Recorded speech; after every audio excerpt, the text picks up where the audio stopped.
So when I joined Willow 4 years ago, Bill told me in a meeting, he said, hey, I will help you grow as a teacher the best that I know how to.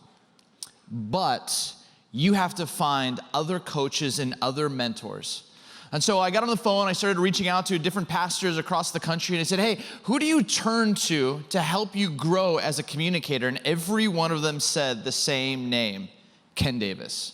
And Ken, over the past few years, has become a dear friend, an incredible mentor. He will watch my talks, and then he just screams at me. It's awesome. But literally, he has been such a kind, an amazing voice to help me grow, and he's doing it for so many people across the country. And I'm so thrilled to share and have him here once again. Can we give a huge Willow welcome to my friend and mentor, Ken Davis. Thanks, man. Good morning. This feels so much like coming home. Over the years, I've been here, I think, close to a dozen times, and every time you receive me with such graciousness. You understand my weirdness, and you understand my heart for God. So thank you for allowing me to be with you this morning.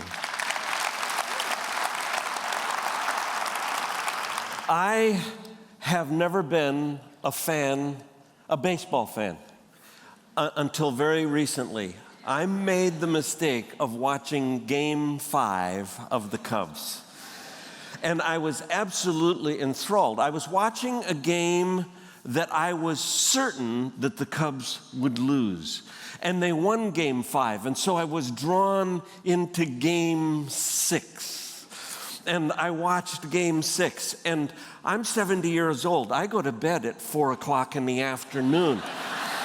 But Game 6 lasted Game 7 came on, and it lasted until almost midnight. And I want to tell you that I not only have become a fan of baseball, but for the rest of my life, I am a Cubs fan. And I'm not saying that just because I'm here. I watched on television as a baseball was thrown from third base to first base, and the second that ball hit the glove of the first baseman, the world vibrated with joy. I watched as television covered these amazing celebrations and parties that you had here because someone threw a ball from third base to first base, and it was caught. Now, I'm not diminishing the joy of that at all. But this morning, I am here to talk to you about a joy that a goat can't destroy. A reason for joy. I'm, in fact, going to give you 3 reasons that we can expect to experience joy no matter what our circumstances are. We live in unusual times. There is not a lot of joy. There's not a lot of people that find it easy to smile or to laugh. There's many people living in very difficult, fearful situations. Across the world, we see all kinds of trouble. In our own country, we see divisions. Is there reasons for joy in the midst of that? And today I'm here to tell you, yes, I believe there are. And I'm going to give you 3 of them. Here is the very first.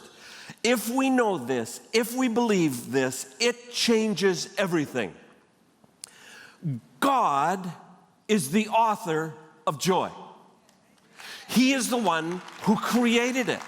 Now, your applause is appreciated, but the truth of the matter is that church history hasn't always shown this to be true. How many of you grew up like I did, believing that if it was fun, there had to be something wrong with it?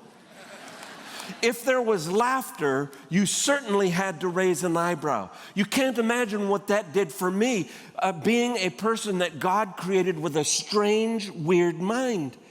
My idea of a great Saturday morning is to ride my motorcycle down to the highway near our home and sit on the edge of the highway on my motorcycle with my wife's hairdryer and point that at cars as they go by.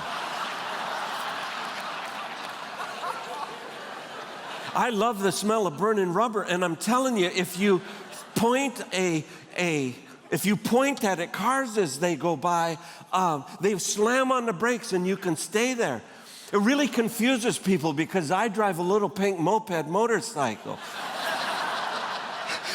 You see, the definition of confusion for a man is to be chased by what he thinks is a policeman on a pink moped. A man can't wrap his brain around that. There's no response to that. Women have no problem with that. I'm going, what should I do? You think he's really a policeman?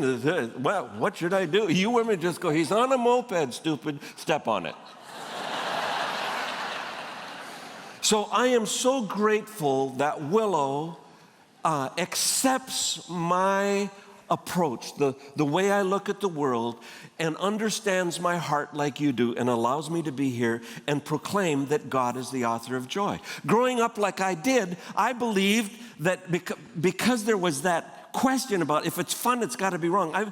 I thought God's whole job was to stand up in heaven somewhere, and he would go, behold. No, I don't. I knew he stood like that because I'd seen the pictures. Ken Davis have his fun. No. Are there any other people that grew up like that? That somehow that we couldn't talk about God with a smile on our face. We couldn't, that somehow it took away from his holiness. I'm here to tell you that God is the author of joy. If you don't believe that, think of how the deceiver, the one that hates God and hates joy, tries to take it out of this day, Sunday. How many of you have ever found yourself on Sunday, God's day, destroyed by tension in the home? How many of you have found yourself on Sunday with your hands around the throat of a child you love very much, saying something like, you get ready for church, you get ready now so we can get there on time to learn about the love of Jesus, so help me. Can I see your hands, please? I see those hands in the balcony. Thank you. Your buses will wait. God bless you. We'll open the altars. That is the deceiver trying to take joy from us. You ever, on the way to church, where you want your kids to learn about the love and joy of Christ, give them the Sunday morning look of love in the rearview mirror? Tell me you've never done that.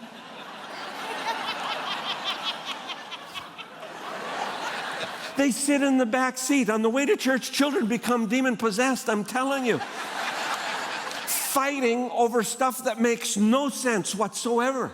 This is my side of the car. Dad, she is breathing on my side of the car. You ever hear this? She's looking at me. There is no answer to she's looking at me. There's nothing that destroys brain cells. No wonder most of us walk around with brain damage. She's looking at me. I thought I was an expert. I thought I know how to fix that. I'll put them to shame. This shows you, we're going to talk later about this. I haven't got all the answers, but I'd written a best-selling book on parenting, so I thought I'll just put them to shame. I said, why don't you just poke her eyes out then? That is the wrong answer.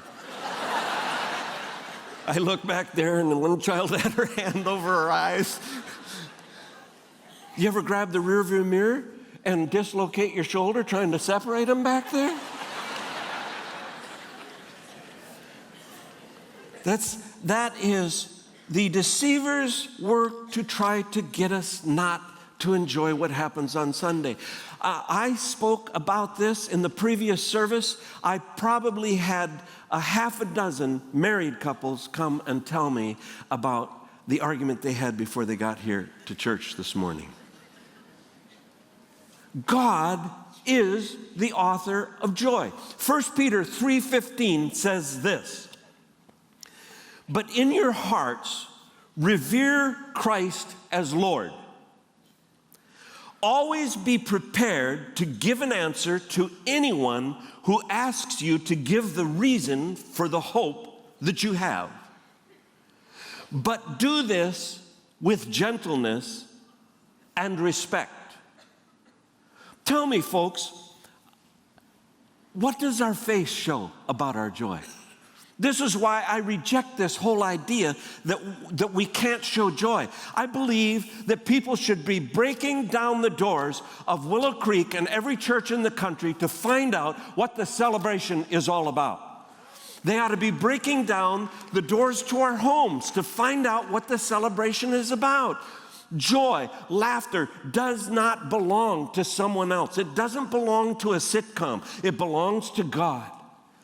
And somewhere along the line, very well-meaning people decided that things like joy and laughter and dance and theater don't belong anywhere near the church. They belong to the devil. He can have them. He's had them for hundreds of years. It's time we take them back because God is the author of joy. People will only ask you about your reason for hope if you have a face that reflects hope and joy. The time is long past, and especially in the mood we have in our country now, when you can proclaim the good news of Jesus with a face that looks like you swallowed a profusely sweating toad. It ain't gonna happen. I've been a Christian for 27 years. And that's been great. I want to say you need to send some missionaries to your face because your face has not yet received the good news. We have an entire generation of young people searching for joy. I want to say this. I don't think there has ever been a time in history when our country, when our young people, when a new generation desperately wants to know real joy. Because we've searched for it in so many places. A certain political party is not the author of joy. The possessions that we own are not the author of joy.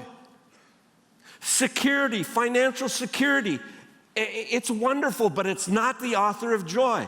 In the midst of my success, in the midst of my success as a ministry person, in the midst of a successful financial life, I lost my joy. I'll tell you a little bit about that in a second. But this is the time.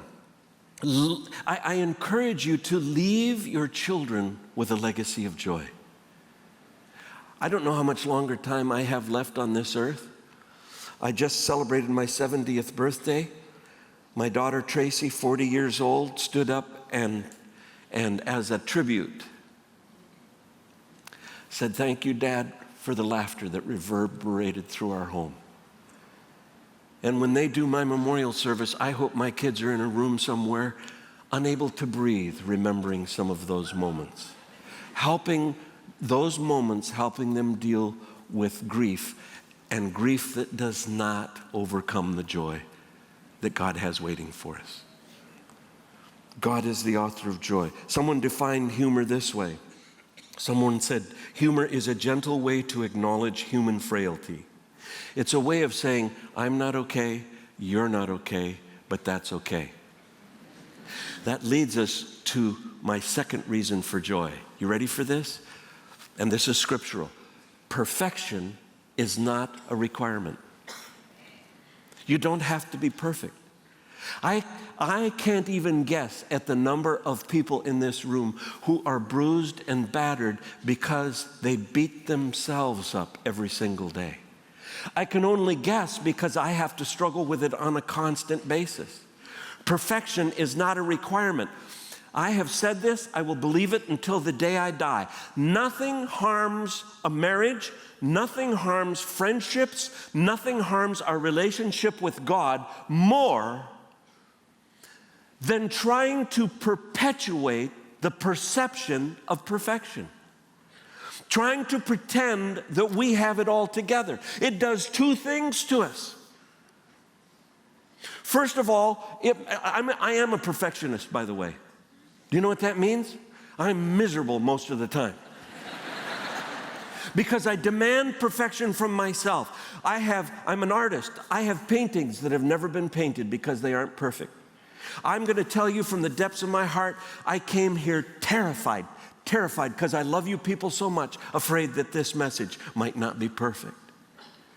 And that's a hurtful thing, to be able to say, Lord, here I am with all my flaws, use me. It hurts us in that way. The other way it hurts us is if we pretend we've got it together, then the people around us will not turn to us for help. We have an entire generation not looking for perfect people, but looking for a God who can deal with imperfect people, who will love imperfect people. There are no perfect people. These lights do not give me any advantage. This pulpit does not make your pastors and teaching pastors a perfect people.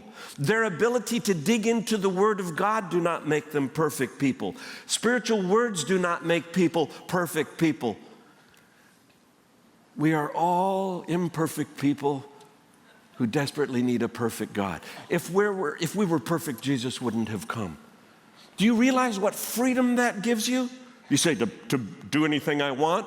No, the freedom to understand that God loves you just the way you are. My marriage is not perfect. I stood in this auditorium one time, it was filled with preachers, and I said to them, I've been married for 40 years. Now, you already know I have a strange mind. But those preachers, thousands of them, stood to their feet in a standing ovation.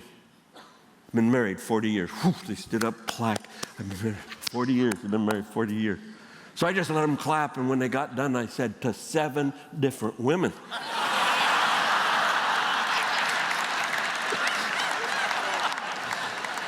That makes preachers stop clapping. You have not lived until you watch a couple thousand preachers try to erase their applause.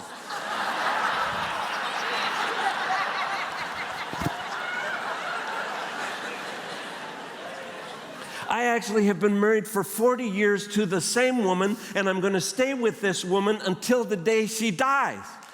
Neither one of us are perfect. Neither one of us are perfect. We argue. That's as silent as I've heard this group in the entire day. Can almost see people going, why'd they have him here? He and his wife argue. Yes, we argue. And I'll tell you something else. It's getting worse. Because neither one of us can hear anymore. We have entire arguments in our house with just one word. What? What? And this isn't a marriage conference, but women, please let me help you. If you want to talk to us, do not seclude yourself in some cobweb-infested closet in the basement of the house and call to us from there. Do not do it.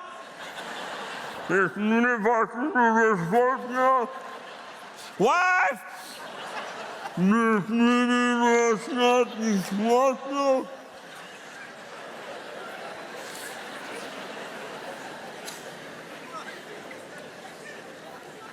I am afflicted with a disease called ADHD times 100. She has stayed with me for now almost 50 years. ADHD, I squirrel, there's squirrels everywhere for me.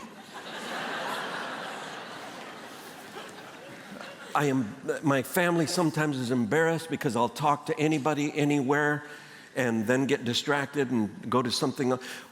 We stayed in a hotel the other night, worst hotel I've ever stayed in. We had to stay there because we had traveled 12 hours with 2 nasty little dogs that had to take a walk every hour. And most of the time, that's all they did was take a walk. But you gotta let them do that or they'll take a walk in your car. So you just let them take a walk. And we finally got to the hotel, and it was a horrible hotel because it took dogs. We couldn't stay in a decent hotel. It was scary. The security looked horrible. There were really mean-looking people hanging around. And I just locked the door. We crashed in bed. I woke up about an hour later. And this, by the way, you recognize that as a humorist, there are times when I exaggerate. This part is true word for word. Hour after I fell asleep, I woke up because I needed to take a walk. I took a walk to the bathroom. And on the way, out of the corner of my eye, I caught a movement. The hair on the neck, back of my neck stood up. Folks, this is true. I turned and looked. There was a man standing in our closet in his underwear. Now, I've studied self-defense, and instinctively I smashed at him and almost broke my fist on the mirror that is in our closet. That is true. Would you stay married to that guy? Talk about beating yourself up. Diane woke up and said, honey, what is it? What is it? And I said, I've taken care of it, baby.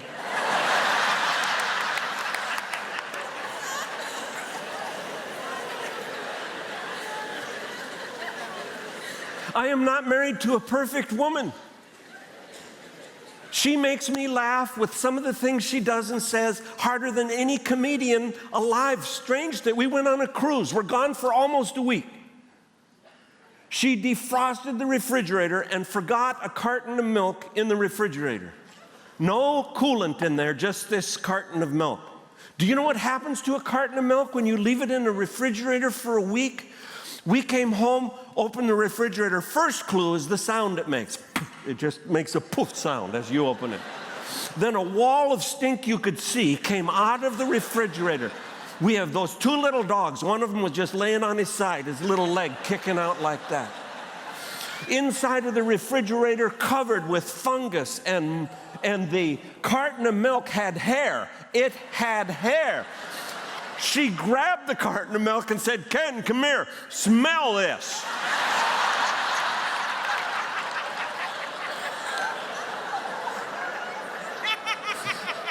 She said, I think this is spoiled. I said, sweetheart, the dog is dead.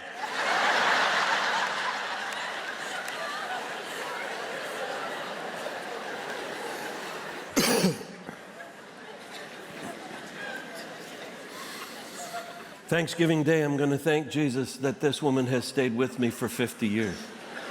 I would love to tell you that her only, thank you.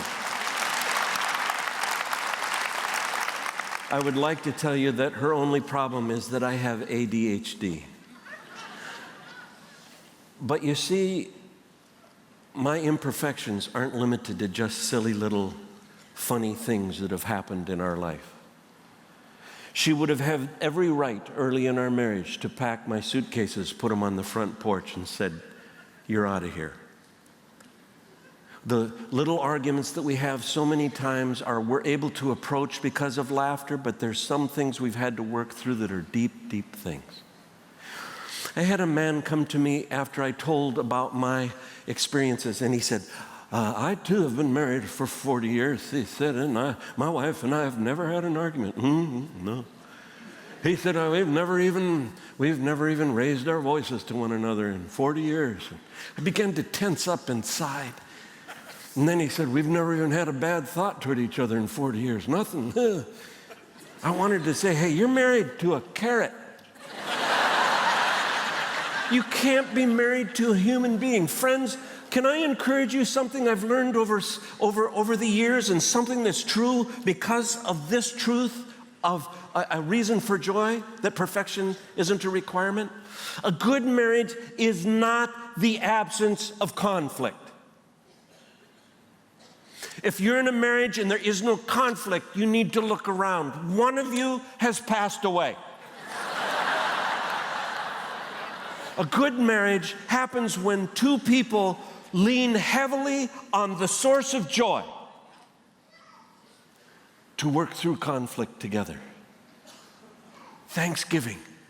I'm going to hold that lady in my arms and say, thank you for not insisting that I be perfect. And thank you for staying with me. I'm going to do the same thing with my Lord. You see, in the middle of my career, I wrote a book called Fully Alive that describes how in the middle of my career I almost died. And I mean almost died. Depression. What happened was I took my eyes away from the author of joy and began to look for joy in the success that I had, in the ministry that I had.